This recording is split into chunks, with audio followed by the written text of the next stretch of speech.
bem, sejam bem-vindos, roedores da sétima arte. Este é o RatosCast, podcast oficial dos Ratos de Cinema. E essa é a nossa quinta temporada. Eu sou Marcelo Cipreste e aqui comigo, muito tempo que eu não gravo com ele, ele deixa seu lobo interior aflorar no palco em apresentações de sua banda, Rafael Salles. Fala, galera.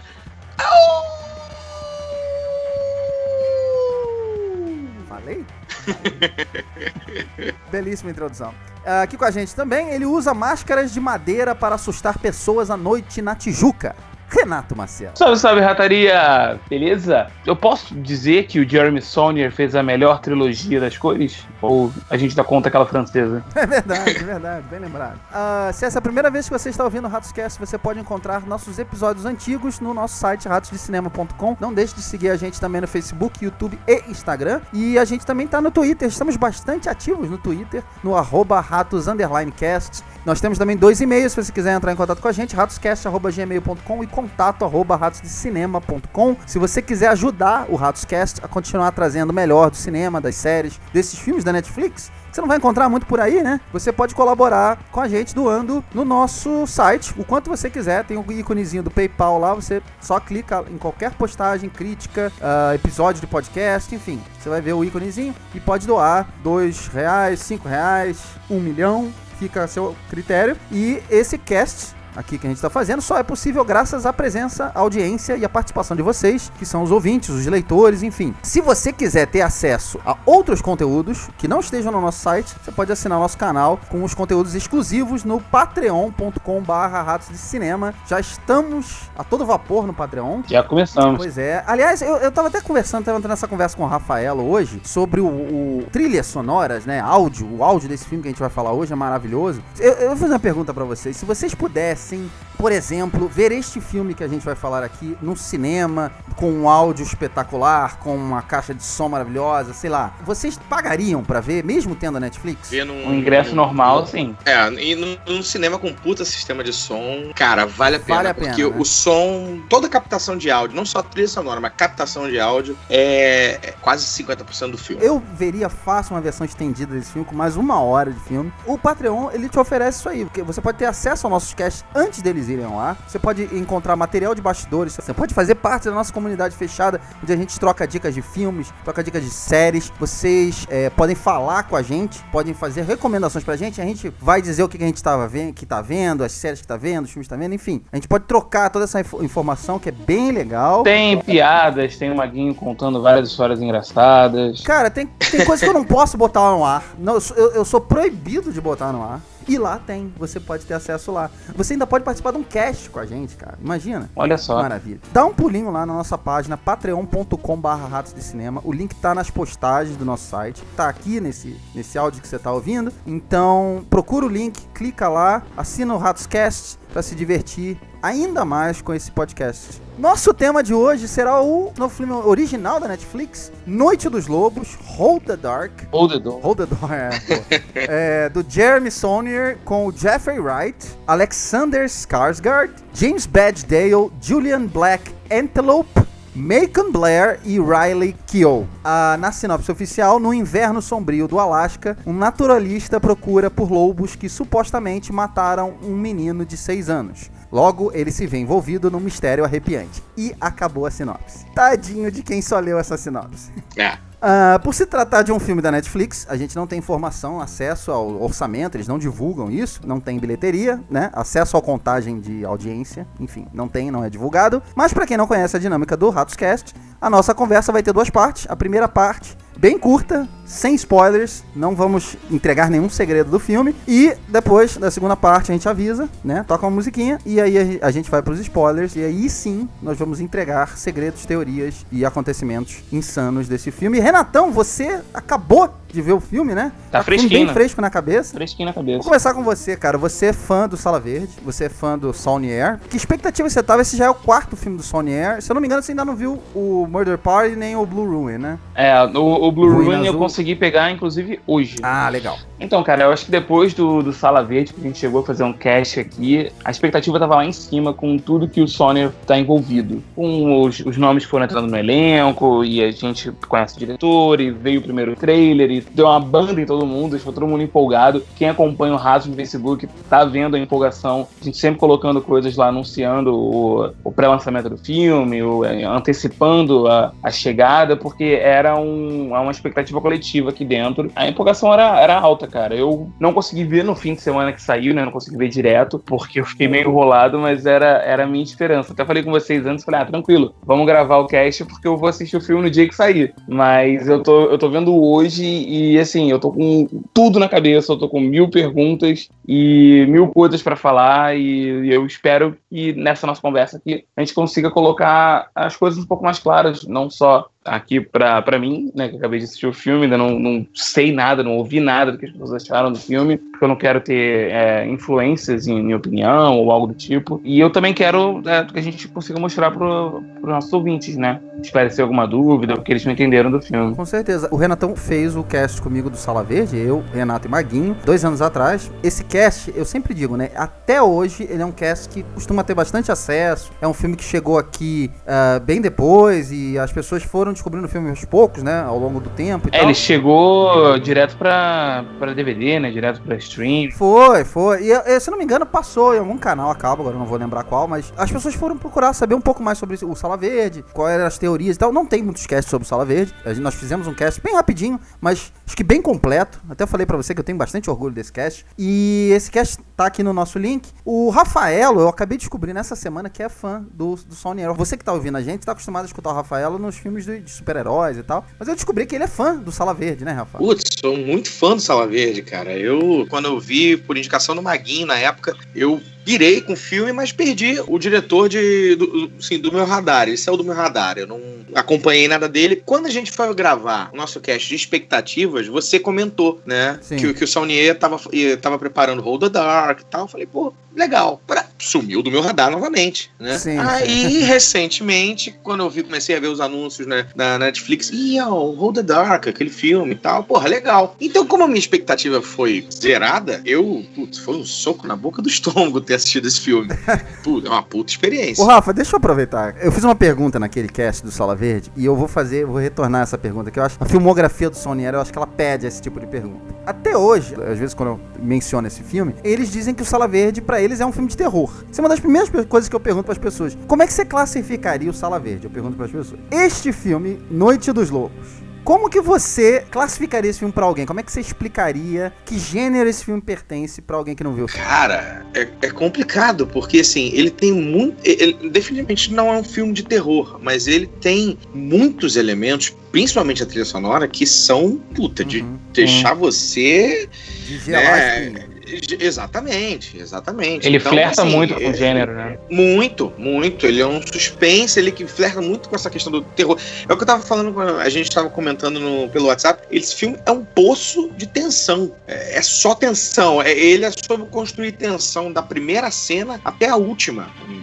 A gente vai falar aqui ao longo, mas assim, tudo. As pausas, os silêncios, os momentos que a trilha sonora explode, os diálogos, é tudo pra te deixar incomodado e tenso. O filme inteiro. Por isso que ele em si é uma experiência, né? Eu acho um pouco até mais, cara. Eu acho que você comentando as pessoas lá acham que Sala Verde é um filme de terror e tudo mais. Eu acho que o Hold the Dark, ele tem mais elementos explícitos do terror do que o Sala Verde. É verdade. A questão do slasher aqui é um pouco mais clara, né? O Homem da Máscara. Exato. A questão do Homem da Máscara, isso não é spoiler pra ninguém, isso é a thumbnail do filme no Netflix. E tá no trailer também.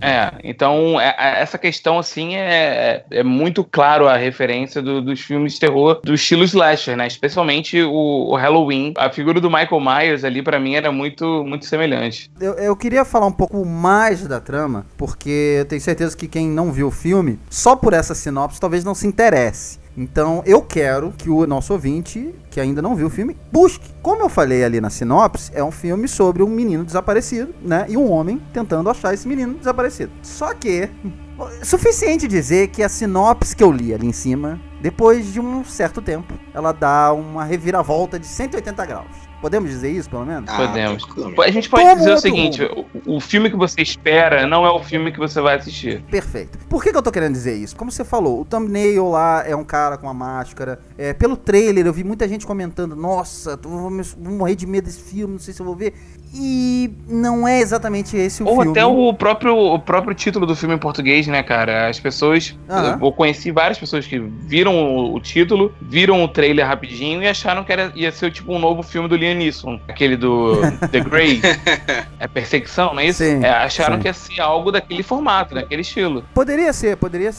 Pelo que o filme tá vendendo, poderia ser. Bem vagamente, bem na superfície. Eu acho que é importante a gente ressaltar aqui na parte sem spoilers que é o seguinte: o filme que você acha que sabe, pelo menos isso aconteceu comigo, eu sabia que ia ter algumas surpresas, eu sabia que o filme não ia ser bem aquilo ali, mas mesmo achando que eu sabia pra onde o filme ia, ele te leva pra um lugar completamente inesperado. Sem dúvida. Completamente diferente, até do que depois de 1 hora de filme você acha que ele pode ir. O que vocês acharam de um filme tão inesperado e tão surpreendente? Renatão. Cara, eu adoro ser surpreendido. E eu tava comentando isso com você, acho que hoje mais cedo, pela questão do Buscando, que ele também tem muito disso. E é muito bom a gente sentar pra ver um filme do Netflix, especialmente do Netflix, a gente fala de muita coisa aqui, mas com os filmes a gente vira e mexe dando uma martelada, porque eles meio que lançam tudo, né? Então nem sempre preza pela qualidade. Então é bom você sentar ali e ver uma obra de qualidade, uma obra que vai te surpreender o tempo inteiro, uma obra que no decorrer das 2 horas não te faz adivinhar o filme, sabe? Não te faz adivinhar o final do filme. Com certeza. Quem vai sobreviver, ou o que tá acontecendo, e as camadas, principalmente as camadas que existem por tudo aquilo ali, por todo o simbolismo por trás de cada diálogo, de cada objeto. Você vê que tem um detalhe ali em cima de cada uma daquelas coisas que o Sonner vai apresentando naquela história. É um filme que surpreende você, né? A gente já falou isso em 15 minutos de cast, é o que a gente mais falou. É surpresa, já vira-voltas que o filme oferece. E tem muita coisa nos detalhes, né? Muita coisa, mas muita coisa mesmo que você precisa ir pescando e pelo fato do filme até ter um ritmo lento, eu acho que é propício a isso. Tipo assim, olha, eu tô fazendo essa cena aqui bem devagar, preste atenção nisso, entendeu? Eu acho que é bem por essa pegada. É o que eu falei, é uma experiência, você ir tomando aquilo tudo, engolindo aquilo tudo e no final você ainda precisa de um tempo pra processar. Ô Rafa, você viu o filme quantas vezes já? Eu vi uma só. Renatão também viu uma, como eu falei, a que terminou recentemente. Posso falar isso no spoilers, não tem problema, eu já vi 2 vezes. O filme que eu vi a primeira vez, eu não sei o que aconteceu, acho que a Netflix deve ter tirado o ar e botou outro, porque eu entendi outra coisa. As mesmas cenas estavam lá, mas completamente diferentes. Eu só queria saber de vocês o seguinte: vocês já chegaram a dar uma pesquisada, ou já chegou pra vocês a opinião da galera que viu o filme, de amigos, de familiares, enfim, vocês já viram o que o pessoal achou do filme, não? Eu dei uma pesquisada rápida, assim, com relação a amigos, eu vi... Teve uma pessoa que eu conheço, um amigo meu, que começou a ver o filme justamente por ele estar esperando um filmezinho de terror pra ver com a namorada no final de semana, ele desistiu, se fudeu. Decepcionou. Exato, não, se fudeu, ele Certeza. Perdeu. Mas aí eu... Isso é bom falar, isso é muito bom falar, tá vendo? Fãs de terror não é bem isso. Mas vão gostar. O fã de terrorzinho tipo Pânico e tal, não esquece, não vê, não senta pra ver. Tanto é que assim, quando eu fui ver o filme, a minha esposa perguntou, né, o que eu ia ver, eu falei, vou ver esse filme, mas ela adora terror, mas eu não sei se é pra você. Aí ela, porque eu falei, acho que você não vai gostar não, relaxa. Aí quando eu terminei o filme, eu falei, amor, não era pra você, eu tava certo. É bom deixar isso claro, é pra algumas pessoas, mas talvez não seja pra todo mundo. Pois é. É pra algumas pessoas, mas talvez não sejam para as nossas mulheres. Mas talvez não seja pra você. Eu vou ser sincero pra vocês, eu acompanhei bastante os comentários, tanto aqui no Brasil quanto lá fora, e esse filme tá sendo massacrado. É mesmo, cara? Não pela crítica, mas pelo público. É, O público está massacrando o filme. Se você tiver curiosidade, Renatão, dá uma olhada nas críticas do IMDb. Eu queria só ler alguns comentários aqui, porque eu acho que é interessante, só pra vocês terem ideia do nível do ódio que esse filme causou. Mas são comentários de público normal, né? Não é do... No Ratoscast, comentários que nossos ouvintes fizeram. Tá. Renato Carreira é um cara que tá sempre comentando aqui, falou o seguinte: desperdício de bons atores, vale pelos lindos cenários, mas até aí é melhor ver Net Geo. Nota 3. Chorando. Caraca. Teve um outro rapaz aqui que foi o Igor, que ele comentou o seguinte: filme de bosta, perdi 2 horas da minha vida nessa merda. Que amor. Pois é, por aí vai. Eu não Sinto que esse cast vai ser muito bem recebido. Pois é, eu acho que vai. Pelo seguinte, não me surpreende o ódio por esse filme. Não me surpreende. Sério, cara, me surpreende. Não me surpreende. Não me surpreende porque, pelas viradas que o filme tem.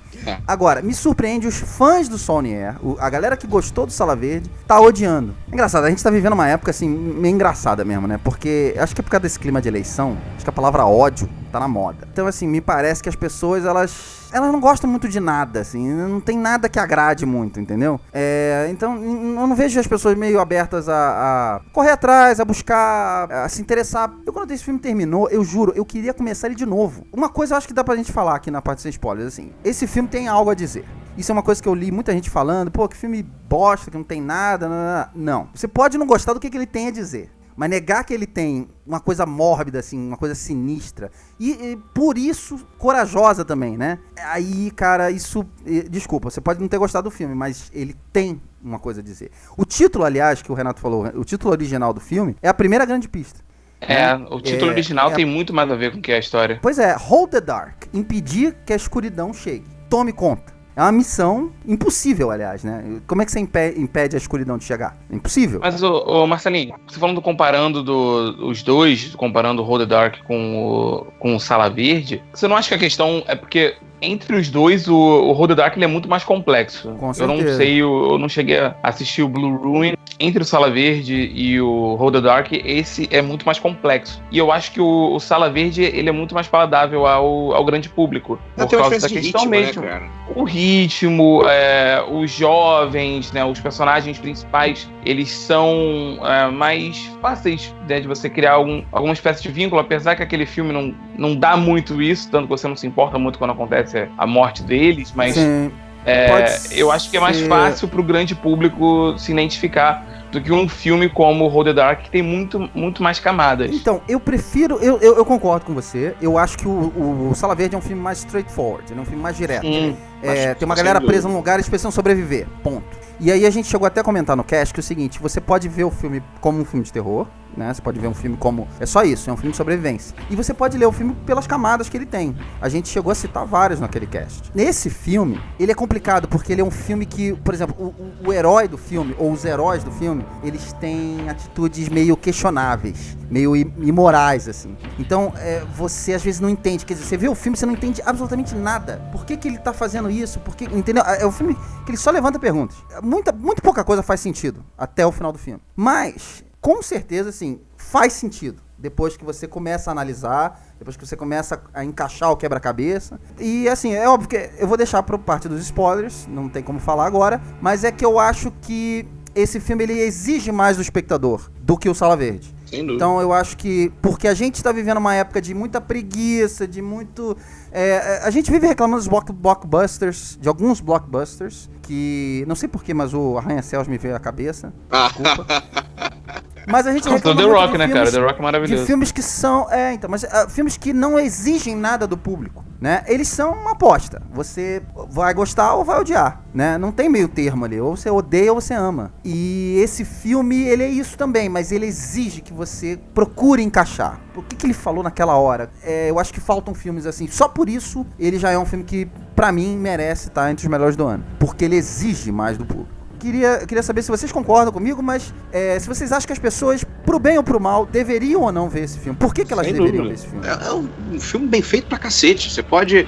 Eu também tenho problemas com o ritmo do filme e com o excesso de questões que ele levanta. E em nenhum momento... A grande parada é a seguinte: a gente tem muitos filmes por aí que a gente acha uma merda no final, porque ele deixa um monte de questão em aberto, só que por falhas de roteiro, falhas da condução da história. Esse filme, o Hold the Dark, não se propõe a responder porra nenhuma. Não é se o você caso, não é o caso. Se você ficou com um monte de pergunta na cabeça, parabéns, o Saunier tá extremamente satisfeito porque foi exatamente o que ele queria. Não é impossível. Por que todo mundo precisa ver esse filme? Porque nesse ponto é um puta de um filme bem feito e, cara, você pode mudar um pouco a sua perspectiva de cinema e, em vez de absorver uma história mastigada, você pegar um filme que não vai fazer você refletir sobre a vida, não. Você vai ficar tentando entender o porquê que aqueles caras, naquele mundinho fechado, caralho, são 6, 7 personagens só, entendeu? Por que você vai ficar pensando, caralho, o que aquele cara fez aquilo naquela hora? Por quê, entendeu? É um negócio que vai te prender, dependendo se você aceitar legal essa experiência, vai te prender e vai fazer você, sabe, usufruir melhor da experiência de ter visto um filme muito bem feito. Muito bem. Ô, Rafaela, só pra complementar o que você falou, eu vi uma entrevista do Saunier no YouTube, onde ele fala o seguinte, que quando ele tava no processo de edição do filme, ele conversou com a editora dele, que o seguinte, eles viram e eles resolveram tirar cenas do filme que fechavam alguns conceitos, explicavam melhor alguns conceitos. E ele achou que era melhor tirar aquelas cenas do filme e deixar pro público. E ele até falou uma frase que eu achei muito interessante, cara. Ele falou o seguinte: desafio é algo diferente que ele tinha feito antes, era fazer algo diferente, né? Mas o poder do mistério, era isso que ele falou. Sim. O poder do mistério é mais importante, e o mistério só existe se você não responde tudo. Sim. Né? E ele até citou, porque ele é fã do Paul Thomas Anderson, do Kubrick. São diretores que fazem muito isso, não explicam detalhadamente que você viu. Isso incomoda também, são diretores que nem sempre são queridos. Renatão, você recomendaria esse filme? Você acha que as pessoas tinham que ver esse filme? Sem dúvida, cara. Eu acho que principalmente a gente reclama muito do Netflix, principalmente, da qualidade dos projetos, que só chega coisa ruim. E quando chega um projeto bem feito, como o Rafael mesmo afirmou, um projeto interessante, que desafia o espectador, desafia você que está lá assistindo o tempo inteiro a entender aquela história e mergulhar nos simbolismos por trás daquilo, e pensar, refletir e conversar sobre o filme após o filme terminar. E a gente reclama quando isso acontece, a gente acha que é uma bosta ou que não vale a pena. Cara, qualquer coisa que te faz pensar vale a pena. Qualquer coisa que te faz sair daquele seu conceitozinho normal que é cinema, de você assistir 1h40 de um filme e acabou e esquece dele e parte para outro filme que é completamente descartável. Mas tem dias, tem filmes que você assiste um filme e você fala, cara, eu não vou assistir mais nada essa noite porque eu não quero perder esse gosto que eu tô na boca, eu não quero perder o que esse filme me fez sentir ou pensar, e filmes como Hold the Dark fazem isso, então é sempre uma experiência válida. Muito bem, muito bem. Bom, eu acho que não resta muito mais do que ir pros spoilers, né? Porque a gente tem algumas teorias pra discutir. A gente tem que falar do filme mesmo agora, né? Agora é hora. Senão a gente não tem por que ficar aqui. Não, você que odiou o filme, você que aguentou até agora, será devorado por lobos. Prepare-se, porque a escuridão vai começar agora. Spoilers para Noite dos Lobos, começando a partir de agora. What the fuck is that? You want answers? I want the truth! I have been dying to tell you. Bom, eu acho que eu vou começar a parte dos spoilers fazendo a pergunta mais difícil do cast. Eu vou começar com a Rafaela, que eu não encontro a Rafaela há tanto tempo, né, Rafa? Pois é. Eu vou começar com essa bomba na tua mão. O que você acha que você viu nesse filme? Como é que você entendeu esse filme? Qual é a sua teoria do que está acontecendo neste filme? Cara, puta... Não tem teoria pro que tá acontecendo, não tem como amarrar todas as pontas. Eu não posso explicar que, por exemplo, que eu acho que o casalzinho lá, o Vern Sloan e a Medora Sloan, que na verdade são irmãos e não marido e mulher. Eu também acho isso. Aí, não, isso aí. Isso é uma teoria. Eu anotei essa porra aqui. Ela fala, o Jeffrey Wright, né, o personagem do Jeffrey Wright, ele pergunta, mas você conheceu ele como? Não lembro, eu sempre conheci ele, né? Eu nunca conheci, eu tenho lembrança dele a minha vida inteira. Eu anotei essa porra aqui porque eu fiquei com isso na minha cabeça. Porra, que bom que vocês pensaram nisso também, olha aí. Eu tenho essa teoria, mas, cara, nada, por exemplo, do que eu consegui pensar explica o companheiro lá do Vern Sloan meteu uma .30 no sótão de casa e desceu o dedo em 15 policiais, entendeu? Então, eu tenho uma leve teoria por isso. Tem o ódio dele, né? A frustração de que ele sente que a polícia não atendeu ele porque ele perdeu a filha e tal, e que, né, que os caras começaram a investigação no dia seguinte tinham dado como, né, foda-se, já era, e foram embora. Então, beleza, mas, porra, daí é você ter uma .30 dentro da sua casa, é difícil. Vamos com calma. Você começou com uma coisa muito legal. Muito, muito legal que a gente já pode começar falando. Isso é uma coisa que eu não tinha percebido da primeira vez que eu vi. E da segunda vez, eu percebi, não por essa cena do Eu Conheço Ele Desde Que Eu Nasci, que ela fala logo no início do filme, né? Uhum. Mas por um detalhe pequeniníssimo. Quando ele tá separando as fotos, quando ele tá queimando a ficha corrida dela lá da polícia, ele abre uma caixa que tem algumas fotos. Tem uma foto de duas crianças sentadas lado a lado, que é foto de irmão, cara. Quem tem irmã sabe que foi obrigado um dia a tirar uma foto daquele jeito. A partir daí, eu comecei a ficar com isso na cabeça, e tem um momento, quando ele vai visitar o xamã lá, né, que na verdade ele é só o John, né, a mulher do Cottage fala isso pra ele. Ela achava que ele era o líder dos índios. Não, ele é só o John. É Indian Hunter, né? É o Indian Hunter, mas ele é só o John. Ele nem parece índio, eu acho isso genial. Mas o John... Vários ali não parecem índios. Pois é, mas o John... A confirmação é quando o John vira pra ele e fala assim, você nem parece ser daqui, aliás, você nem parece ser daqui, você parece ser nórdico. Aliás, a sua mulher também. Aí que eu falei, puta, mas isso foi um fato interessante. Só que, vamos começar pelo início. Pelo início, que acho que é a pergunta que muita gente se fez e se faz até agora. Por que ela matou o filho? A primeira coisa que passa na cabeça é que ela é louca, né? A primeira resposta que vem na cabeça seria a mais óbvia. Mas esse filme não é um filme de respostas óbvias. Qual é a sua teoria, Renatão? Cara, a minha teoria é o seguinte. Tem um momento que eles conversam e o Jeffrey Wright, ele explica a questão de como os lobos, eles agem em grupo nos momentos onde eles estão isolados ou no momento de nervosismo, de estresse dentro da alcateia, eles acabam matando o filhote, né? O lobo mais novo, enfim. E eu acho que a maneira que eles são tratados ali, todos os personagens daquela aldeia, é como se eles fossem uma grande alcateia. E eu acho eles são os lobos. Então. Eles são os lobos. Isso na minha visão, claro. Na minha visão. Claro. Eu acho que é por isso, inclusive, Rafael, que o cara defendeu contra os policiais com a ponto 30, porque era a maneira dele de defender a alcateia dele. A missão dele ali era isso, era segurar os caras pro Vernon terminar a missão. E ela matou, eu acho que não só pela questão, ela é maluca, ou eles agem como lobos e tudo mais, mas por dois motivos que eu acho. O primeiro, que eu acho que esse filme ele tem uma similaridade em certos pontos com o Terra Selvagem, do Taylor Sheridan, pela questão do isolamento daquela área, e como aquilo ali no Alasca, a vida na neve, né, no frio, no isolamento mesmo, a questão da noite chegar às 3:30 da tarde, e como isso vai destruindo a cabeça do ser humano, como isso vai mexendo com os nervos e com o emocional do ser humano. A questão do isolamento acaba levando o homem a seguir os seus instintos mais primitivos.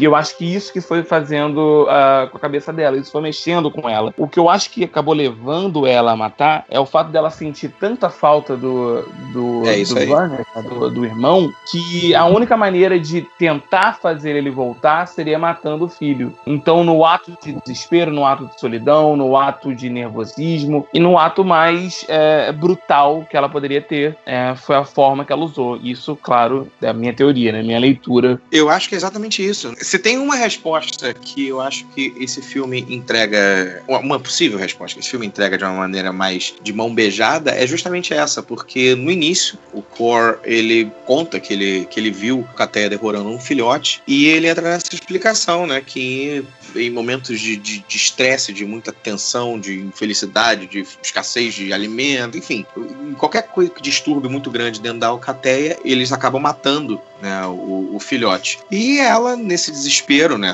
fez exatamente isso. Aí entra a questão, por que ela, tendo feito isso conscientemente, ela chamou o Cor? Que aí é uma outra teoria que eu também tenho. Porque era mais fácil de poder justificar com a polícia. Como estavam ocorrendo outros. Mas aí por que ela deixou o cadeado aberto e foge? Sabe pra ele achar Sei lá, que ela não queria que o Cor achasse. O Cor, no caso, é o Jeffrey Wright, é o escritor. Porque deu a entender que ela queria que ele achasse o corpo. Uhum. Mas aí, Renato, olha só, eu não tô dizendo que você tá errado ou certo, até porque eu não acho que tenha isso. Eu já vi algumas pessoas discutindo essa teoria que você tá falando e falaram o seguinte: ela se desesperou. É o momento onde o serial killer, ele escorrega no sangue, sabe assim? Um momento onde ela volta a ser humana e não age como um animal. Você tem tudo sob controle, pois é, e aí você se desespera e foge. Então você acha que a fuga dela seria um desespero ou a fuga dela é planejada? Bom, se essa teoria for verdadeira, o certo seria ela esperar em casa. O marido voltar. O primeiro lugar que ele iria era em casa, né? Mas... mais ou menos. Eu já vi diversas teorias dizendo o seguinte: a partir do momento que ela se desespera, ela percebe que o marido vai matar ela resolve fugir. E aí é onde você erra. Ela vai deixando pistas, até eventualmente ser achada. Eu acho que é plausível. Você pode ler por esse lado, sim. Não foi como eu li, mas eu acho plausível. Eu viajei um pouco, cara. Quem não, né? Que ela... Quem não, exatamente. Não, mas eu viajei bonito nessa de por que ela chamou o Cor. Ele dá a entender que ele é um caçador, mas um estudioso dos lobos. Aí eu acho que entra muito forte a questão da máscara. A máscara, né, ela remete imediatamente à persona e uma outra personalidade. É como se ela tivesse, no momento de lucidez dela, ter entrado em contato com, como ela lê o livro dele, com uma pessoa que entenderia o que está acontecendo ali. Na verdade, foi um grande pedido de ajuda. Então tanto não tem nada que ela de desespero. Não tem nada de desespero. Não, aquilo ali como se assim, é como se fosse o lobo dentro dela, fez aquilo, pegou, matou e saiu, porque é um lobo, ele não precisa ficar dentro de casa. É estranho, porque pra você entender essa questão da máscara, você vê que tem uma cena, né, logo no início, em que ela vem nua com a máscara. Então ali ela é o animal e ela tira a máscara, deita nua, sem a máscara junto dele, e naquele pedido de ajuda, ela bota a mão dele no pescoço dela, quase que implorando pra ela estrangular ele, tipo, termina com isso. E foi como então, ela matou a criança, aliás, né? Assim, eu não acho que seja um momento de lucidez. Não é lucidez, mas assim, só essas duas personas, a persona do lobo e ela enquanto mulher, né, enquanto ser humano. E a questão dela estar lá naquelas fontes termais, ela fala no início. Se você andar naquela direção ali, você vai encontrar fontes termais que é um lugar ótimo para você se limpar. Exatamente. Então, assim, eu acho que a chamada do Cor foi mais esse lado humano dela tentando pedir socorro. Eu acho interessante essa teoria do Renatão, que ela matou a criança para que o Vernon volte. Ela chega a falar um momento no filme, ele disse que nunca ia me deixar e ele foi pra guerra. Cara, a minha teoria é o seguinte, eu tive duas teorias, porque eu vi o filme 2 vezes. Por que ela matou o garoto? Eu sempre ficava me perguntando isso, por quê? Na minha cabeça, da primeira vez, o menino era um serial killer. O menino... Caralho. Mas a gente tem disso no filme. O menino matou as crianças da vila. Foi ele que matou as crianças na vila, e não os lobos. Olha só. A Medora, ela precisou impedir que algo que o pai nunca conseguiu fazer, e você tem uma cena muito emblemática de um flashback. Só tem 2 flashbacks nesse filme, tá? Eu acho que é isso que o Saunier cortou do filme, flashbacks, que respondem as coisas.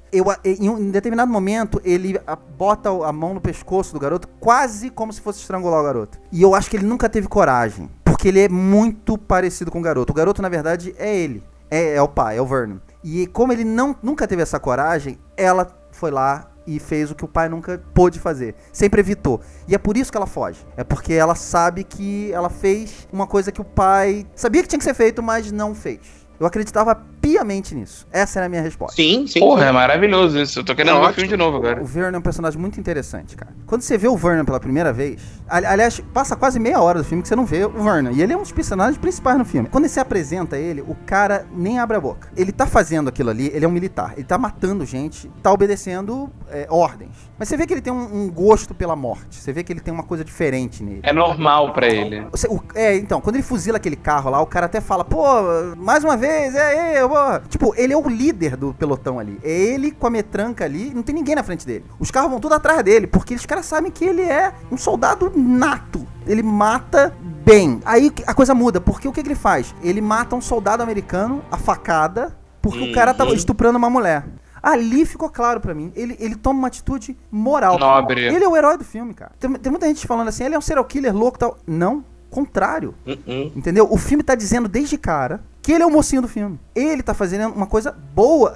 Ele faz isso mesmo que seja contra um companheiro dele. Só que o filme entra numa que contradiz tudo isso. Ele mata o policial. E aí eu fiquei, cara, isso não condiz com a minha primeira teoria, né? Porque se ele tá caçando a mulher, por que ele tá matando um monte de gente no caminho? Aí eu vi o filme de novo.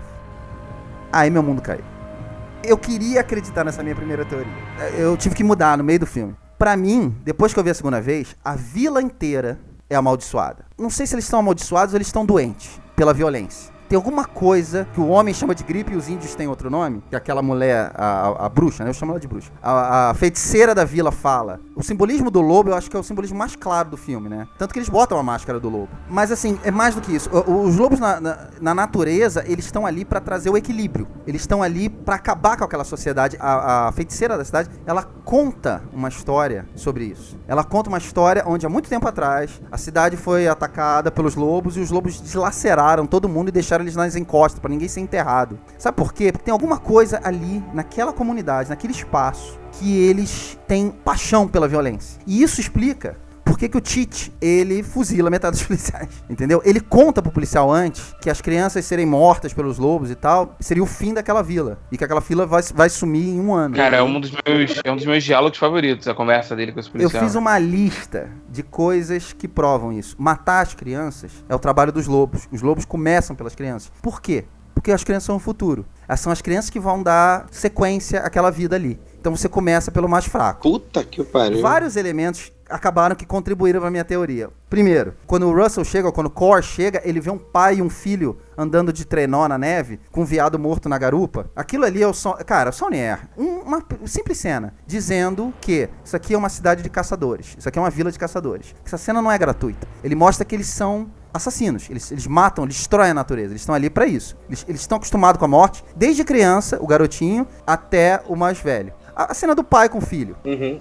Ele pergunta pra ele, e aí, o que você achou? E o garoto, eu gostei. E aí o garoto começa a entrar num diálogo sobre o quê? Sobre morte. Mas é certo matar gente? Eu sei que você já matou gente. E aí o pai fala assim, em algumas situações é. Então isso tá neles, tá impregnado em todos eles. Todos eles. Como eu falei, o Tite fala sobre os lobos matarem a filha dele, né? Por que eles fizeram isso comigo? Ele acha uma puta injustiça a filha dele ter morrido na mão de um lobo. A velha índia, essa bruxa, ela, além dessa história que ela conta, né, dos pedaços nas encostas, ela diz pro Core, vai embora, deixe-nos pros demônios. Aliás, a palavra demônio é engraçado, cara. A palavra demônio é repetida várias vezes nesse filme, por várias pessoas diferentes. Demônio, eles dão até um nome pro demônio. Tornak, lobo demônio. Sim. Quando o Core tá conversando com o policial, o Core pergunta assim, você entrevistou as pessoas da vila? Aí ele abre o caderninho e fala assim, sim. Uhum. Eles falaram que ela tava possuída por um lobo demônio chamado Tornak. Isso. E aí eu falei, o Saunier não vai soltar isso à toa, cara. Essa teoria, ela fica mais justificada ainda, porque por que o Vernon mata... O que é isso que me incomodou no filme? Por que ele mata todo mundo que ele encontra no caminho? Porque essas pessoas são resquícios dessa comunidade condenada. Essa comunidade que precisa sumir, e que vai sumir. Eles sabem que eles estão condenados, eles sabem que eles estão indo embora. Essas histórias são contadas, dos lobos virem atacar. Quando eles matam a primeira criança, lembra o que ela fala, o que eles fazem? Eles começaram a botar atiradores no caminho, pra eles não matarem mais as crianças. Eles sabiam, na comunidade, que as crianças eram os primeiros. E aí, depois, todos eles iam sumir. Não, tá se encaixando pra mim pra caralho. Inclusive com o título do filme.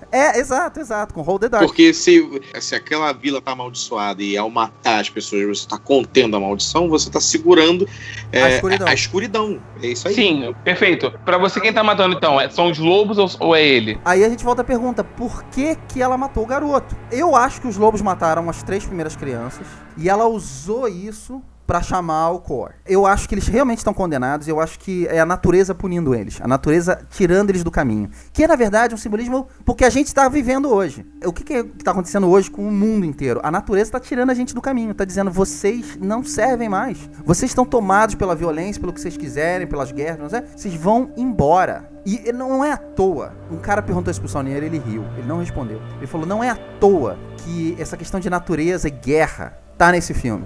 Por que natureza e guerra? E por que você tem uma cena de guerra nesse filme? O filme nem pede isso. Eu vou voltar a esse negócio de natureza e guerra, mas olha só. Ela matou o garoto pra impedir que a escuridão tomasse ele. Porque aquele garoto ia crescer e virar a mesma coisa que aquela vila é. Um amaldiçoado, uma pessoa violenta, uma pessoa, sabe? Puramente violência, puramente morte. Por que ele matou as pessoas no caminho? Ele precisava fazer o que ele fez na primeira cena dele lá no filme. Justiça. Ele é uma pessoa boa. Aí eu volto à cena do óleo. Olha só como as coisas vão acabando se encaixando. O óleo de lobo. O pai dele leva ele pro curandeiro, pro John. E ele fala assim, esse garoto tá off. tá estranho. O que é o óleo do lobo? É pra deixar ele voltar a ser normal. O que é normal naquela vila? É caçador, é violento. Tanto que eles foram pra ali pro pai fazer ele treinar, ele atirar, ele caçar. A primeira coisa que ele reconhece quando ele entra no cottage foi aquela cabeça de bicho ali, fui eu que cacei com meu pai. Eu me lembro daqui. Eu já vi umas teorias de que as pessoas acham que o óleo do lobo na verdade, o pai dele levou ele lá pra curar o Vernon. Tem duas coisas que me provam que não foi pra curar. Uma, o curandeiro fala, uma velha da vila mandou você vir aqui. Por quê? Pra deixar ele igual a todo mundo, né? Ele era uma pessoa boa, ele é uma pessoa boa. Por dentro ele luta contra isso. Segundo fato, o cara que dá o óleo de lobo pra curar alguém, pra deixar alguém assim, tranquilo, não morre, onde a sua última frase é let the wolf out. Bota essa máscara e let the wolf out. Não, ele quer exatamente isso, violência. O óleo de lobo se transforma nessa pessoa bruta, cruel, entendeu? Que nenhum daqueles policiais ali porque eles não são dali. Tem uma frase no filme, tem várias frases maravilhosas. Tem uma hora que o Cor tá falando da filha dele e ele fala que ela mora no Alasca. E ela fala assim, aquilo não é o Alasca. Porque o Alasca são aquelas pessoas ali, aquelas pessoas violentas que ele passa o filme inteiro matando. Ele mata todo mundo no caminho dele, menos 2 pessoas. Vocês repararam?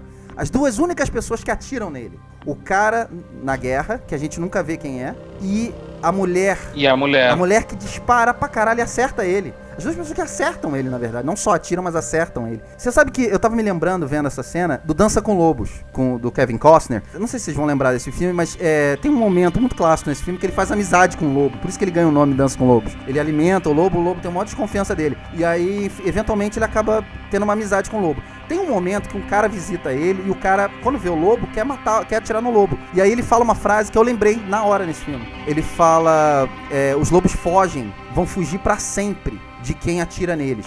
Eles lembram das pessoas. Então, se você atirar neles uma vez, ele nunca mais vai voltar. Ele nunca vou conseguir fazer amizade com ele. Esse cara fugiu das pessoas que atiraram nele. As 2 únicas pessoas que atiraram nele. O que ele fez? Ele fugiu. Isso aí é foda mesmo. Profundo. Caralho. Quando vocês verem o filme a segunda vez, vocês vão sacar que esse filme é muito mais profundo até. Não, concordo, cara. A gente sabe da profundidade do filme e você tá colocando camadas novas, você tá apontando questões que eu acho fundamentais. Eu acho que você tá colocando um rumo pra muitas das coisas que eu vi agora. Eu tô com um filme recente na cabeça, então você tá colocando um rumo ali em muitas coisas, com o que você tá pensando, e eu concordo. Eu só tenho perguntas ainda em relação a isso. Mas isso, você acha o quê? Que é um reflexo de realmente uma maldição, um demônio propriamente dito, uma maldição propriamente dita, ou um puro reflexo de como aquela civilização específica, aquele vilarejo específico vive por causa do isolamento, por causa da escuridão, por causa do frio, tudo isso reflete, ou você acha que é algo realmente espiritual, digamos? Eu acho que a resposta disso, o que eles têm, não tá claro. Eles vivem como animais, eles vivem da morte. Eles vivem e eles estão sendo punidos. Alguns deles acreditam que eles estão possuídos. Porque, se eu não me engano, a doença que ela fala que os humanos chamam de gripe, eles chamam de não sei o quê, eu acho que é uma doença que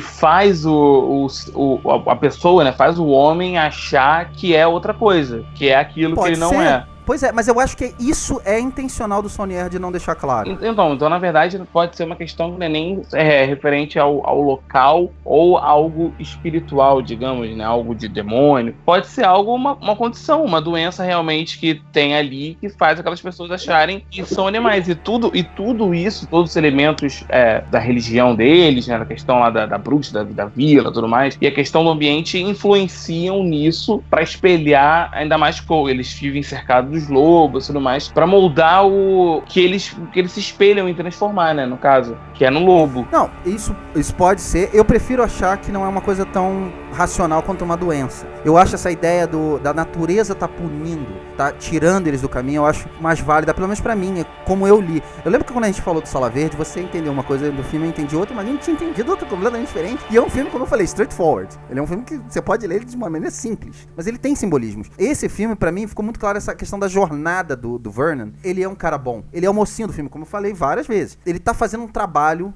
da natureza. Ele tá ali pra acabar com aquelas pessoas. Teve um amigo meu que me perguntou assim, mas por que ele matou o John, então? Por que ele matou o curandeiro, vamos dizer assim? Ele matou o curandeiro porque ele não era um curandeiro. Ele era um cara ao contrário. Ele tava deixando as pessoas pior. As pessoas se viam de vários lugares do mundo, do Alasca, pra pedir pra ele coisas pra deixar as pessoas pior. Tanto deixar pior que ele era o maior assassino do exército. ali naquele momento. Ele só saiu dali porque ele foi alvejado por uma bala, entendeu? A missão dele era acabar com aquelas pessoas. Todas elas, sejam policiais, o velhinho que ia se aposentar e ia pra Flórida, porque ele não pode sair dali. Ele é mau também. Todos eles têm que ser punidos. Isso eu concordo, mas a questão que você falou, você levantou a função, o trabalho dos lobos é conter, e o trabalho do Vernon, no caso ali, seria de conter a maldade deles de sair dali. É uma força beleza, da natureza, vamos dizer assim. Perfeito. Então a função dele seria conter isso. Mas isso seria só porque ele tem resquícios de uma humanidade, resquícios de bondade que os outros não têm, porque a bruxa da cidade diz pra ele que ele não deveria estar lá. Ele deveria ter que morrido. Ele deveria ter morrido no deserto. Não, porque ele volta pra fazer justiça. É exatamente o que a mulher dele fez ao matar o próprio filho. O filho tava doente. Ele ficou claro isso. A doença é essa violência dentro dele. Você acha então que a mulher tem digamos, uma bondade também? Porque se ela matou... Ela é igual a ele, para trazer... Exato, se ela matou pra trazer ele de volta, pra poder conter tudo aquilo, e ela fugiu... Exato, a fuga dela é o fato de, opa, peraí, matei o cara, vou trazer o cara de volta, agora eu vou sair do caminho dele. É um pouco isso também. Eu acho que ele foi tendo consciência, porque isso, a jornada do herói qual é? Você vai entendendo a sua missão ao longo da missão. O importante não é chegar, o importante é a jornada, não é isso? Eu acho que ela não fez intencionalmente, ela fugiu porque ela não sabia como ele reagiria, porque eu volto a dizer, ele nunca foi capaz de matar o próprio filho. A partir do momento que ela iniciou isso, ele entendeu qual era a missão dele ali. E todo mundo entendeu. O Tite já chega e entrega a arma pra ele, eles já sabem o que eles têm que fazer. Eles nem trocam ideia, quando mostra eles no carro, eles estão calados. Mas olha só, eu vou responder isso que você falou com algumas frases que ela falou. A primeira cena de diálogo dela com o Cor, cara, aquela cena tem que ser estudada, porque ali tem muita coisa. Primeiro ela pergunta pra ele, você tem filhos? E aí ele fala da filha. O que ela tá querendo saber ali? Será que você vai entender o que eu tô fazendo? Aí a próxima pergunta que ela faz, depois de você tem filhos, ele responde, ela fala o seguinte, você tem ideia como fica escuro lá fora? É a escuridão. Eles acreditam que é a escuridão que traz o mal no ser humano, né? É engraçado, esse primeiro diálogo, parece que ele, se vocês analisarem bem, o Cor tá tendo um diálogo, que é o diálogo que a gente tá entendendo, porque a gente não sabe que foi ela que matou, e ela tá num diálogo completamente diferente, cara. Porque isso tem muito a ver também, Renato, com o que a gente falou da Sala Verde, de apresentar personagens. O Saunier, ele omite coisas, né? Ele não apresenta, a gente chegou a falar isso naquele cast, que ele não chega e apresenta, esse é o personagem tal, esse é o cara assim, brinca com estereótipos, não. Ele gosta de brincar com a nossa percepção, né? Principalmente a nossa expectativa, o que a gente acha que aquele personagem é. Por isso que eu digo, o herói desse filme é o cara mais amoral de todo o filme. Os filmes acabam se beneficiando disso, principalmente da segunda vista. Porque assim, você acha que você entendeu uma cena, mas sempre cena, uma cena de diálogo, como eu tô falando. Você acha que entendeu ela muito bem, aí depois que você já viu o filme, você já sabe como tudo acontece. Quem que fez o quê? Quem vai morrer? Você assiste de novo a mesma cena e é completamente diferente. Por exemplo, a primeira cena do filme, do garoto. O menino tá brincando na neve, aí ele finca o soldadinho na neve, de gelo. O lobo observa ele observa o lobo. Corta pra mãe. A mãe tá fechando uma porta com cadeado, né? Aí a vida segue, ela faz um chá, ela abre a porta, olha pra onde estava o menino, só tá o soldadinho lá. Aí ela toma o chá. Quando você vê isso a primeira vez, o que você entende? O lobo levou o garoto. Na verdade, quando ela tá trancando a porta, o garoto já tá morto. É o cadáver do garoto lá dentro. A gente vê essa cena a primeira vez, a gente acha o quê? Ixi, levou o garoto. Pela edição, você acaba sendo levado a isso. São esses detalhes, né? Por exemplo, o detalhe de como ela pergunta as coisas pro Cor. Como eu falei, a primeira meia hora desse filme é brilhante, cara. Ela chega a perguntar pra ele, como é que você se sentiu ao matar aquela loba? Ela deixa bem claro que o lobo que ele matou, o Cor, e ele escreveu o livro, era uma fêmea. E ela presta atenção bem na resposta que ele dá. Ele fala, foi horrível. Ela é a loba. Eles estão entrando num papo sobre ordem natural e depois o papo vai meio pra esse lado, assim, sabe? Não, é verdade. E isso que você falou agora, você comentou negócio de ordem natural, isso me lembrou uma frase que eu até anotei, que inclusive se encaixa com essa teoria. O Cor, ele fala, né? A ordem natural não justifica a vingança. É exatamente o que o Verne faz. Ele tá trazendo um equilíbrio ali, que foi iniciado por ela. Então, tipo assim, ela começou o equilíbrio. Que ela matou o menino, trouxe ele de volta pra poder resolver a questão na aldeia. Uhum. O que não justifica ele buscar ela como vingança, ele matar ela porque ela matou o menino, entendeu? Claro. Essa frase faz sentido com isso. Outra coisa que eu acho que é uma pergunta que a gente deve se fazer ao ver esse filme é o seguinte: o papel do Cor no filme é muito importante. Ele é o nosso guia no filme, ele é a gente no filme, né? Ele é o cara normal que vem naquela loucura toda. Por que o Cor ficou vivo, então? Por que ele matou todo mundo no caminho e deixou o Cor? Não só pelo fato de que eu acho que o Cor não é parte dessa doença toda, mas não é só isso. Cor poderia ter sido morto se ele tivesse respondido uma única pergunta errada. Você ressuscita os mortos? Aí ele fala, não. Então não tenho mais perguntas pra você. Aquelas pessoas acreditam realmente que isso possa acontecer. E quando ele faz essa pergunta séria. Sim. Se te mostra, se ele falasse sim, era primeiro a morrer naquela história, cara. Mas enfim. Caralho, tá foda continuar vivendo depois dela. Não, eu já veria o filme novamente, cara, pelas questões todas do que o filme apontou. Eu acho que ele vale revisitar. Mas depois desse papo todo, depois de tudo isso que você falou, eu com certeza vou ter que ver o filme de novo. A gente queria saber um pouco de vocês sobre os atores. Esse filme tem um elenco maravilhoso. Uma das críticas que a gente recebeu aqui no nosso site é que os atores estão completamente no automático. Nossa, que é uma coisa que eu discordo. Mas eu queria saber de vocês, quem que vocês acham que se destacam? Eu nem falei, por exemplo, do James Badge Dale, que tem uma jornada própria dentro desse filme. Uma jornada bem Saulnier, aliás. Que é o policial, né? Isso. É o policial do Alasca. Passa por momentos, né, bem interessantes nesse filme. Poderia fazer um cast só sobre o personagem dele, eu acho. Quem que vocês acham que se destacou? Vocês gostaram dos atores? Ah, cara, o Jeffrey Wright faz um puta trabalho, né, cara? Tudo nesse filme é intensidade, né? Como a gente tá falando de uma parada que é pura atenção do início ao fim, e diálogos, assim, frases curtas, de muita respiração, muito olhar e tal. Então depende muito disso, de intensidade das interpretações. E o Jeffrey Wright, ele entrega muito isso. Até o Alexander Skarsgård, que é um cara que eu não acho ele um grande ator, mas assim, ele tem o olhar de psicopata, né? Tá muito bem. Não que ele seja um psicopata no filme, isso tudo que a gente tá falando aqui não é psicopatia, mas ele tem aquele olhar vidrado, assim. Eu acho que eles dois, principalmente, e a Riley, blá blá blá, que eu também não sei esse monte de...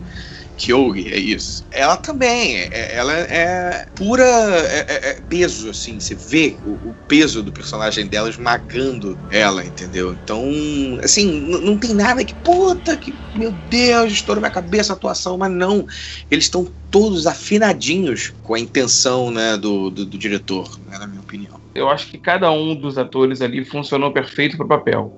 Cada um trouxe o peso que o personagem precisava. A Riley Keough, eu acho que ela é uma atriz bem interessante. Cada novo filme dela que eu venho assistindo, né, Ao Cair da Noite, Logan Lucky, ela vem se mostrado ser uma boa atriz, e eu acho que aqui ela tem talvez um papel mais complexo para ela. Ela tem que trazer novas camadas mais sombrias para dentro da personagem dela, em pouco tempo de tela que ela tem, inclusive. O Jeffrey Wright, cara, ele é um tesouro americano. Ele, ultimamente, na verdade, tem recebido mais atenção e mais valor, mas ele eu acho ele ainda muito pouco valorizado. Eu acho ele um excelente eterno coadjuvante, né? Eterno coadjuvante que merece mais destaque, e espero que com o trabalho dele em Westworld, que ele tá fantástico, ele comece a receber mais essa atenção. O Stellan Skarsgård, o Rafael falou, não é um grande ator. Alexander. O Alexander, perdão. Skarsgård, ele não é um grande ator. São tantos, né? São tantos Skarsgård espalhados por Hollywood agora. Pô. É a Suécia inteira, né? Falando que não é um grande ator e tal, eu acho que ele tem um excelente papel, que é o Big Little Lies. O resto... ele ganhou um prêmio. Que ele ganhou, inclusive, prêmio. Mas o resto, ele meio que entrega a mesma coisa. Só que essa mesma coisa dele, em aspas, né? Essa frieza, talvez essa cara dura dele, o jeito dele, eu acho que é perfeito pro que o Verne precisa. Eu comentei na parte sem spoilers que o filme mescla muito com a questão do slasher e tudo mais, e isso é muito graças ao personagem do Verne e graças à atuação do Alexander. Ele nasceu pra mim pra viver um personagem de slasher, um assassino de filme de terror slasher. Que ele trouxe ali é exatamente isso, é perfeito. A questão do olhar, a questão do desdobramento do personagem dele. Depois dessa teoria toda que você levantou, a gente vê outras nuances, até na atuação dele, se a gente for parar pra pensar na questão, você aplicando ele como um herói e você aplicando ele como o lobo, quando ele coloca a máscara e vai colocando o simbolismo de quem ele é de verdade. Ali vai trazendo quem é o verdadeiro eu dele à tona. Então, você vê isso na atuação dele. Sim. Eu queria falar um pouco de outros atores, mas eu só queria lembrar o seguinte. Vocês lembram como é que ele apresenta o Jeffrey Wright nesse filme? A câmera começa dentro da casa do Jeffrey Wright, ele tá do lado de fora, você só vê o pé dele, você nem vê ele. É um plano de 1 minuto. E aí, dentro disso, a câmera vai dando um pan. Rapidamente, em 1 minuto, você sabe que ele é um escritor, que ele tem obsessão por lobos, que tem fotos de lobo pra tudo que é lado, que ele mora sozinho e que ele é a única esperança dela, porque ele é apresentado pelo voice over dela, né? Ela vai falando, e aí você entende aí vem a carta. em 1 minuto quem é aquele personagem. pra que mais também, né? É bem Saunier, você não precisa de mais. Mas eu queria falar, assim, de esses caras todos que vocês falaram, maravilhosos. Falei do James Badge Dale, que é o policial. O Julian Black Antelope, nunca vi esse ator, nunca ouvi falar nesse nome. Ele faz o Tion. E, cara, esse personagem do Tion é muito bom. Primeiro porque ele tem uma das melhores cenas do filme. Ele é... Eu imagino esse ator lendo esse roteiro e falando assim, caraca, eu vou fazer isso. Porque é um momento badass, um dos momentos mais badass que eu vi nesse ano. Ele pegar aquela metranca, aquela M60 na mão, tirar da base que ele tá fincando no chão logo no início da cena. Antes dos policiais chegarem, ele já tá fincando aquele negócio no chão. É genial, já sabendo que aquilo vai acontecer. E a cena do tiroteio só acontece 10 minutos depois.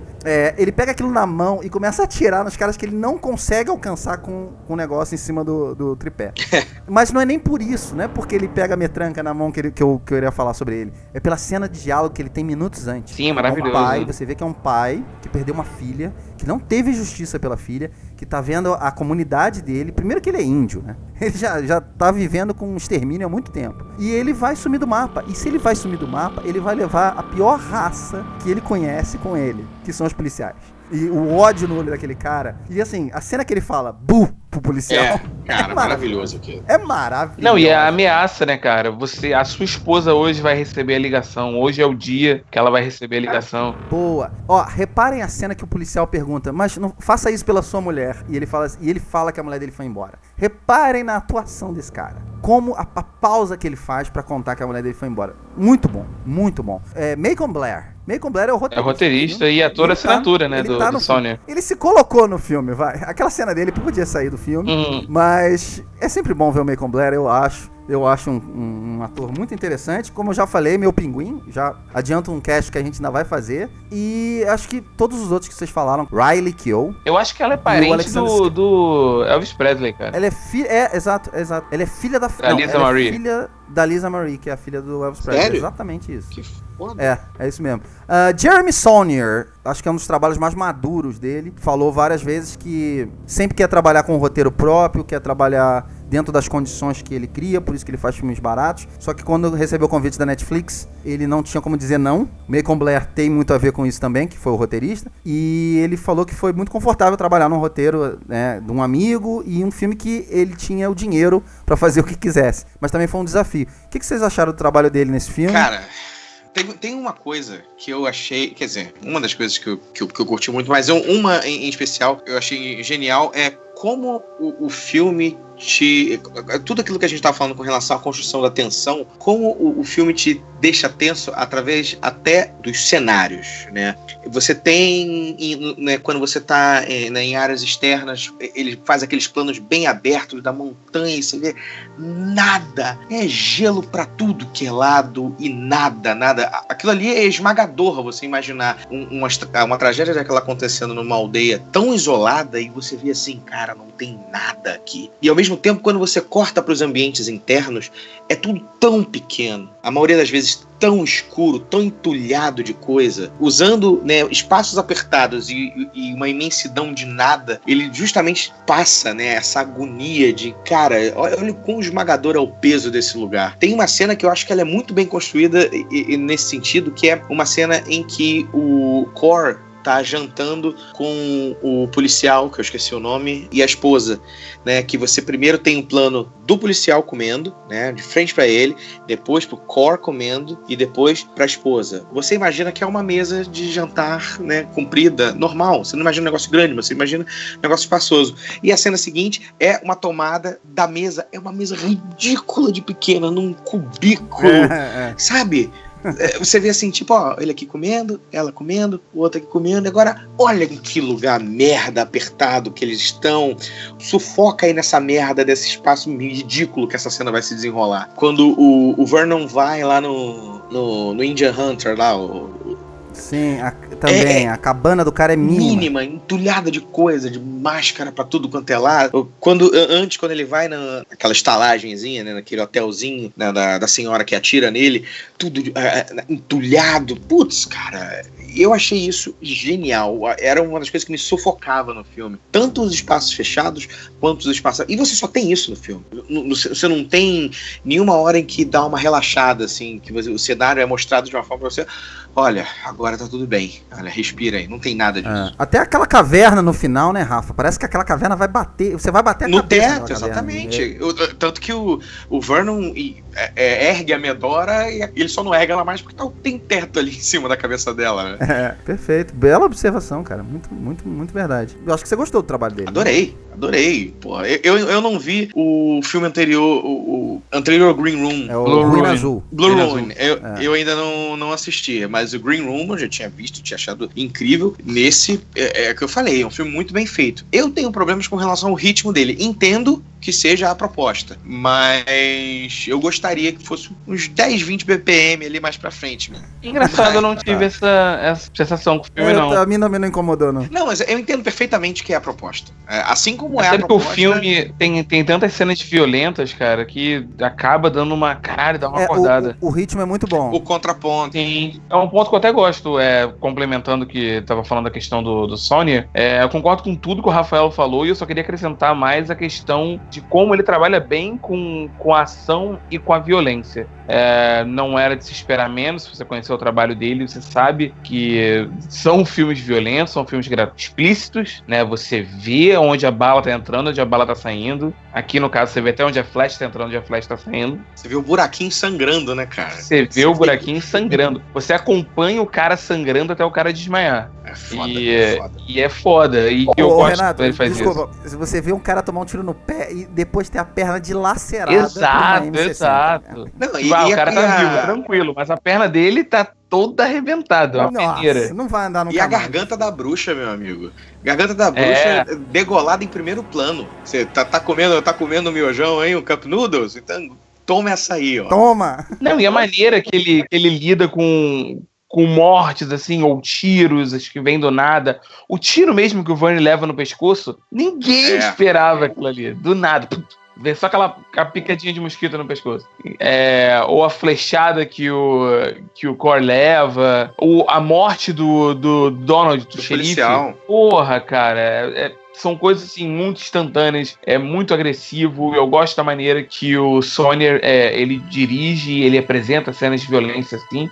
Especialmente na cena do grande tiroteio, né? Que ali é um absurdo. E eu não quero ficar tentando fazer toda a comparação, porque são filmes com sentidos completamente diferentes. Mas é impossível você não fazer comparações, porque o ambiente é até muito similar. Com o Terra Selvagem, do Taylor Sheridan. Essa cena, inclusive, do cara com a metralhadora, atirando nos policiais e tudo mais, me lembram a sequência meio que final do filme, onde rola um confronto dos caras na frente dos trailers, se eu não me engano, que começa um tiroteio do caramba, fica uma violência do caralho, e isso me remeteu logo ali, a fotografia do filme também me remeteu logo ali, falando mais, assim, do Hold the Dark. Eu adorei a fotografia do filme, eu gosto muito de como eles trabalham, né, com a iluminação ali, você filmar na neve. Eu acho que fica um set piece muito bonito e eles conseguiram transportar muito bem toda a ambientação daquele lugar, e eu acho que isso acrescenta muito mais a sensação que a gente vai tendo quando vai acompanhando aquele vilarejo. Duas observações. Uma, a cena do tiroteio me lembrou o Resgate do Soldado Ryan, porque é uma metralhadora que não para o tempo todo, você nem sempre tá vendo a metralhadora. É a crueldade da coisa, assim, né?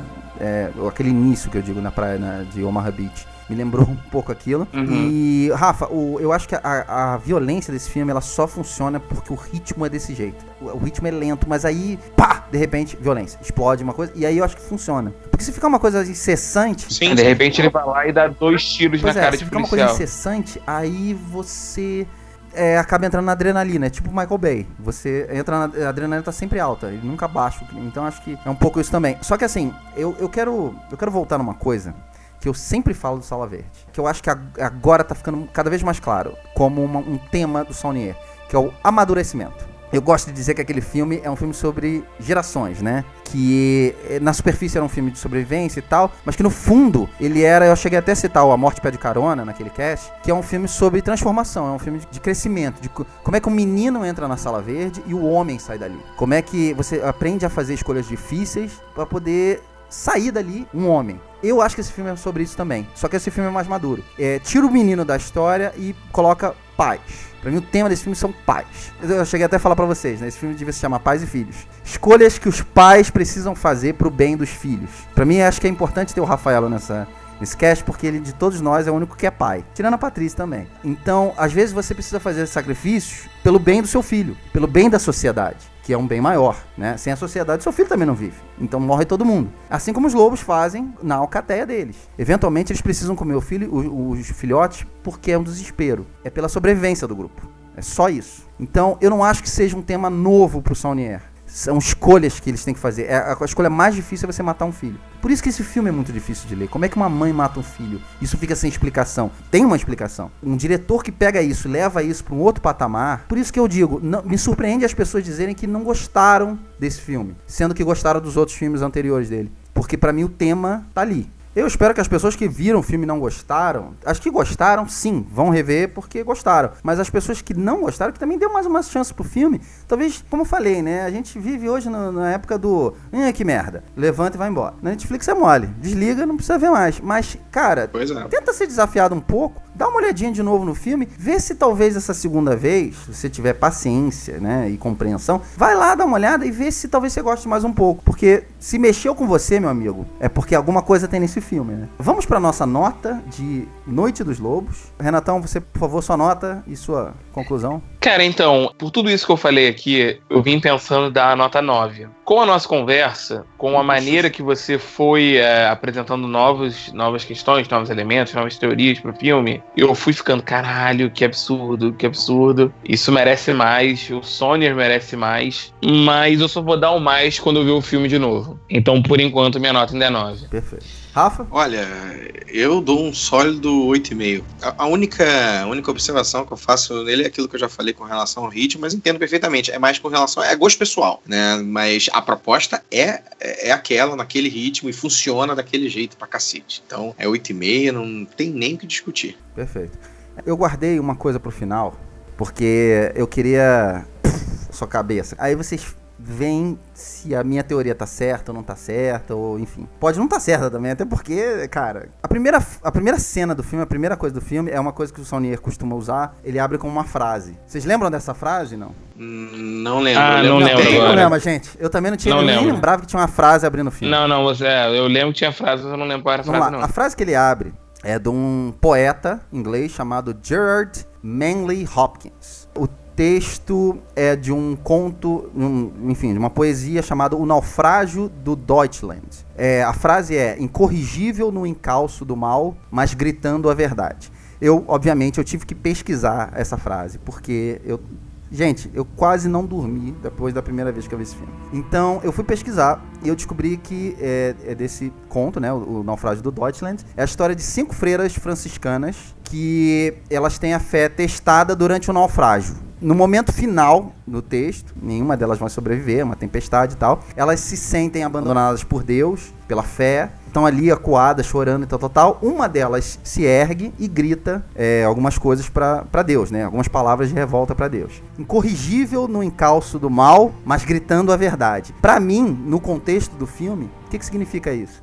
Alguns sacrifícios precisam ser feitos. A missão do Verne. Por mais difícil que seja, às vezes, pra gente entender, nem que sejam freiras franciscanas, nem que sejam crianças de 6 anos. Mas sacrifícios precisam ser feitos pela natureza. O mais engraçado é que esse poema, ele é um poema sobre a guerra. O tema dele é, na verdade, como a humanidade ela é permeada pela guerra. Ela não consegue viver sem guerra. E como é que a natureza, no caso desse, um naufrágio, vai tirando da terra, vai limpando da terra a gente, o ser humano, porque a gente só sabe fazer guerra, só sabe plantar ódio.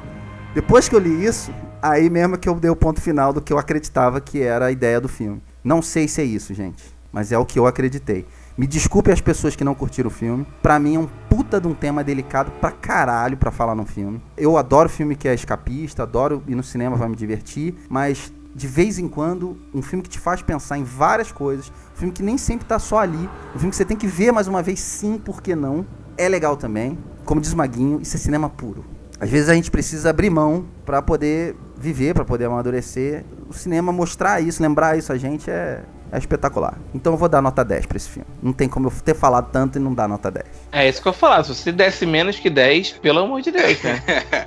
Depois dessa declaração de amor, né? Por enquanto, Ficou bonito. eu acho que é um dos meus 3 melhores filmes do ano. É um dos 3 melhores filmes que eu já vi esse ano. Quer dizer, ele tá no meu top 3, mas eu já tinha colocado ele nas expectativas, né? Então, foi melhor até do que eu esperava. Gente, queria agradecer demais a presença de vocês. Eu duvido que tenha um cast tão completo como o nosso de hoje. Então, eu quero agradecer demais. Isso aí nunca tem, nossa, sempre mais completo. Quero agradecer muito, muito, muito mesmo a presença de vocês, gente.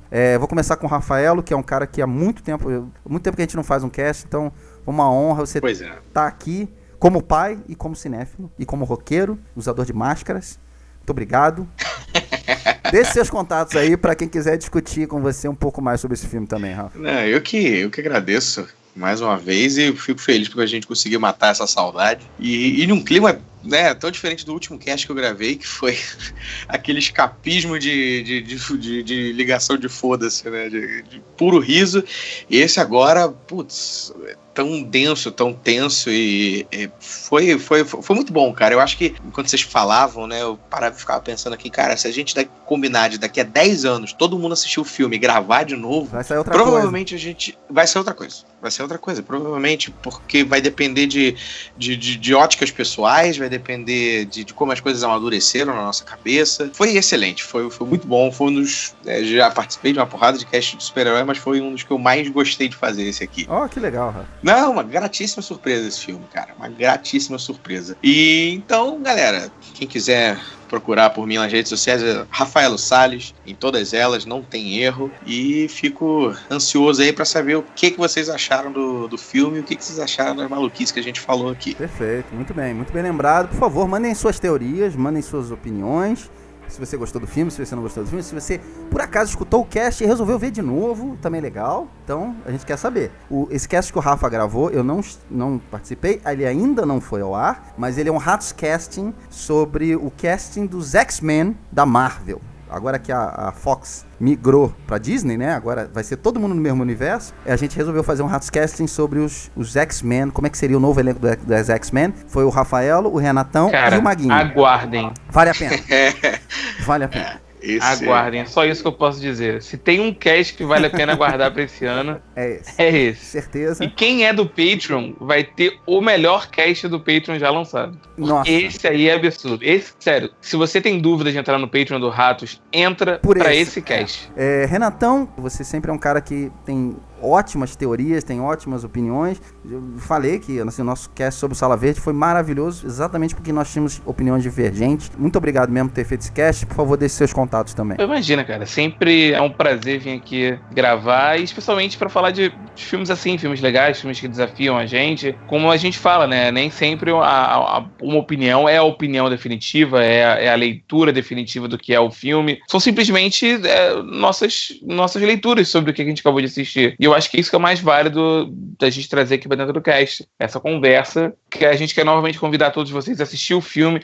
Dê uma chance pro filme, cara. É meio que raro aparecer filmes assim, especialmente no Netflix, nas produções originais do Netflix, que te desafiam tanto. Então, tira 2 horinhas só do seu dia pra assistir esse filme e depois volta aqui e fala pra gente o que vocês acharam. Quem quiser pegar outras dicas de filme, pode me encontrar nas minhas redes sociais, Facebook e Instagram, /Renan Maciel, com 2 L's no final. E também me segue lá no Letterboxd, eu tô sempre comentando todos os filmes que eu tô vendo.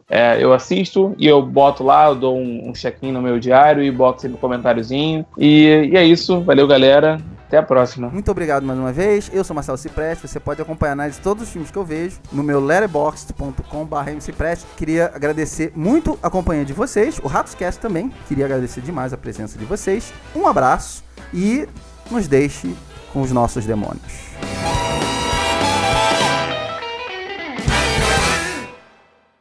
Tem nem como fazer piada, né? Depois de um cast com ele. Não dá, não tem como. Até pensei em alguma tiradinha aqui, né? A Ficou piadinha pra ser nossa e tal. Ficou um silêncio, todo mundo pensando o que vai falar. Pois aí que o Maguinho faz falta. Se ele tivesse, ele ia falar, que beleza. Eu vou desligar aqui lá pro quarto abraçar minha filha. Por favor. Deixa as máscaras, por favor.